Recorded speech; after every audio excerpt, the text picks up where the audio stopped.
Let's talk a little bit about Achilles tendonitis and what you can do to help yourself from home.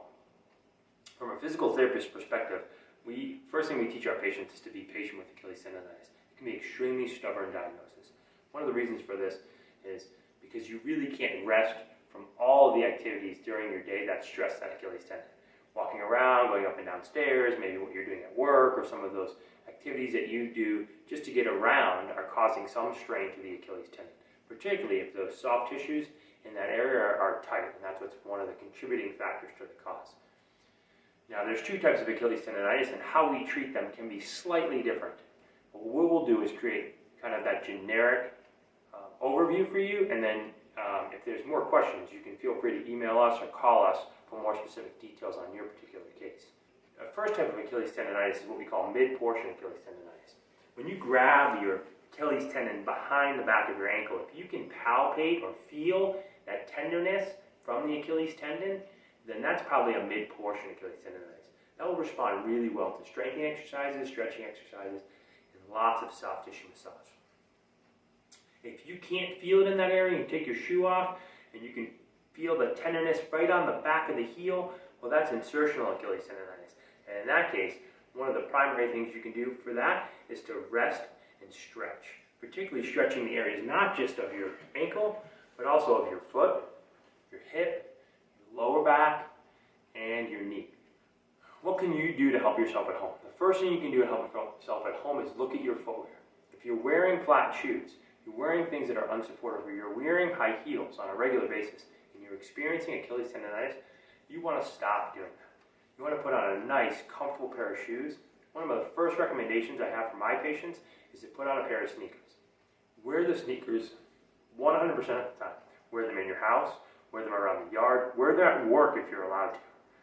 If you can't wear sneakers, then find some kind of other shoe that will provide you support where you can feel a reduced stress on your Achilles tendonitis. The second thing that you can do for yourself is what we call anti-inflammatory. Rest the area, ice the area, elevate the area, and do some self-massage. You don't want to just massage the Achilles tendon. We, in the clinic, would massage the Achilles tendon and any contributing tightness we can find. So you can self-massage the bottom of your foot, you can self-massage your calf muscles, both the top calf muscle and what we call the deeper or the bottom calf muscle. These things can be done either with a rolling pin or a stick. You can do them with a ball. I prefer a tennis ball. What I would suggest is a tennis ball is firm enough to provide feedback, but soft enough so that it's not too uncomfortable. I would start with the tennis ball under the bottom of my foot and roll it back and forth, massaging the bottom of my foot all the way through my toes to my heel for a good 5 to 10 minutes. Then I would sit on the floor with the tennis ball under my calf, and I would roll that tennis ball throughout my entire length of my calf muscle for another 5 to 10 minutes. Then when we're done with that, we would start stretching and strengthening that area.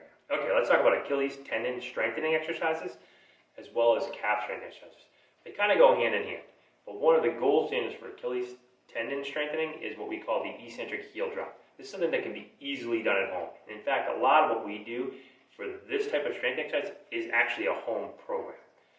There are two muscles in the calf that we want to strengthen that contribute to that Achilles tendon. One is the gastroc muscle, which is that big outer muscle that we are very aware of, and one is that deeper soleus muscle. The gastroc muscle goes past the knee, so all the exercises we do for the gastroc muscle will keep the knee straight. Anything we do for the soleus muscle will be with the knee bent. Okay? The first thing you're going to do is I always start with patients on the floor. The reason we start on the floor is because sometimes, especially in acute cases, the tendon overload is so great that it's too much pain for the patient to bear. But you're going to find the counter or kitchen table and stand right close so you can use it to help you with your balance. Now, it's not there to support you or hold you up, but it is there to catch you so that you don't fall. You're going to lift both heels off the ground and press your heels as high as you can towards the ceiling. Then you're going to unweight one foot, put all the weight on the other leg, and you're going to slowly lower that heel down to the ground. You're going to feel a lot of stress in your calf and in your Achilles tendon, particularly if it's an acute tendonitis. You're going to repeat, the rep scheme for this is 3 sets of 10 to 15 reps at a time. We're going to do it with our knees straight, okay, as well as with our knees bent. Now when you do it with your knees bent, it's a little bit of a challenge to get the rhythm down, but once you do it, you kind of get the hang of it. If that's too easy for you, then you're going to go to the stairs. And you're going to let your feet hang off the edge of the stairs with that stair tread right in the bridge of your shoe. You're going to raise up on both feet and lower yourself down past the stair tread at the same rep scheme.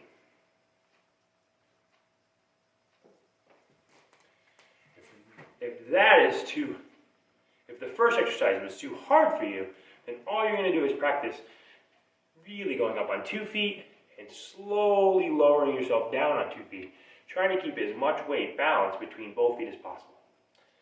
The other important exercise that we do in the clinic is balancing the muscles in the front of the shin with the muscles in the back of the calf. I get to use cool boards like this tilt board to practice controlling that movement going forward and back. For my patients at home, I tell them just to stand on the floor and rock back on their heels and up on their toes as high as they can in both directions, trying to maintain complete upright and a really good rhythm. Now all these exercises might cause you pain. If that's the case, that's okay. We're stressing that tendon that's on fire. What you want to do is continue to work through some of that soreness and just cut back on the number of reps you do at a single time and spread them out more throughout the day. The recommendation is that you do this anywhere from 1 to 3 times a day, depending on how painful it is. The more you can do, the stronger that tendon will get. Let's look at stretching for the Achilles tendonitis. Now, when you come into our clinic, we're going to look at all the contributing factors that are causing that excessive strain on the area of the Achilles tendon and the calf muscle. We're going to look at your feet, your ankles, your knees, your hips, your lower back, and sometimes that progression is going to take us up through your spine and out to your shoulders. But for the simplification of this video, what we're going to do is we're going to show you 3 very comprehensive stretches that are multifactorial and will help target multiple areas and simplify your stretching routine at home. The first area we're going to look is your feet. The feet interest me a lot when you have come in with any kind of ankle pain or Achilles pain. So what you're going to do is take your shoes off. I want you to take your shoes off, stand on your bare feet, get comfortable, and look down at the arches of your foot. Is there an arch in your foot, or has your arch collapsed and pressed towards the floor? If your arch is collapsed and pressed towards the floor, then you need support. That's when we wouldn't really stretch your foot at all. What we would do is provide you with arch support or more supportive shoes, something with an arch support in it. We would then look at stretching the Achilles tendon or the calf muscle more than we would worry about the foot. If you can see the arch in your foot, well then let's target the foot first and see if we can stretch that area. So what you want to do is go up to the wall, place your heel on the ground and your toes just above the baseboard of your wall, and really press those toes into the wall. Then go up as high as you can and lean forward towards the wall. What you're going to feel is a stretch either in your calf muscle or in your foot. If it's in your foot, then you can guarantee that some of the contributing factors are tightness in your feet, and you can stay there and stretch that area. If you don't feel it in your foot, well guess what? Your calf is still tight, so you might as well stay there and stretch. Once you're done stretching your calf, I want you to bend your knee and drive that knee towards the wall. You may now experience that stretch in the bottom of your foot. Again, if you feel this in the bottom of your foot, then you know tightness in the bottom of your foot is a contributing factor. If you don't, you'll probably feel this in your calf as well. That's that deeper soleus muscle. The reason I like this stretch is you can stay there and stretch that soleus muscle as well. Now you've stretched any number of those 3 structures that might be tight and contributing to that factor with one simple stretch. The next thing we're going to look at is your hip and your knee. Now, one of the biggest contributors to tightness in our lower half is our hip flexors. We do a ton of sitting during our day, and whether it's driving in the car, sitting at our desk, or playing games on the computer, we're sitting a lot. So I'm going to show you a simple quad stretch that can be a hip flexor stretch.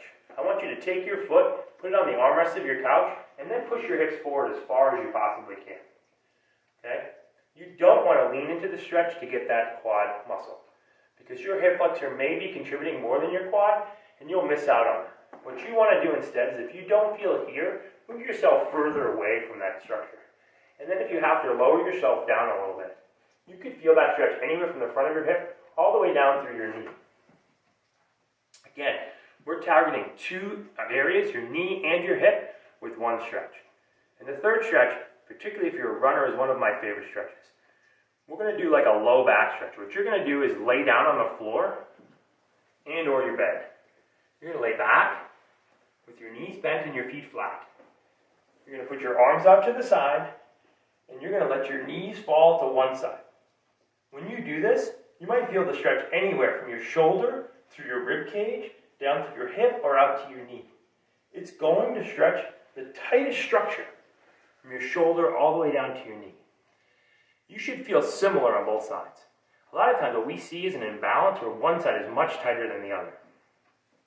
The key to this stretch is that you don't over or under stretch any particular area.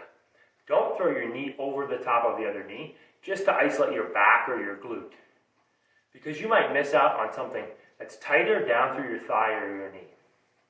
Likewise, if your knees don't stay stacked and on top of each other, then place a towel there.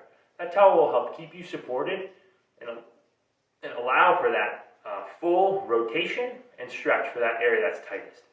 Once you can do that to both sides and it feels equal, then you know that posturally you're more balanced and there'll be less stress on one leg or the other. I would hold all of these stretches for a good 30 to 40 seconds each and do them at least 3 to 4 times in a row, and anywhere from 1 to 3 times per day.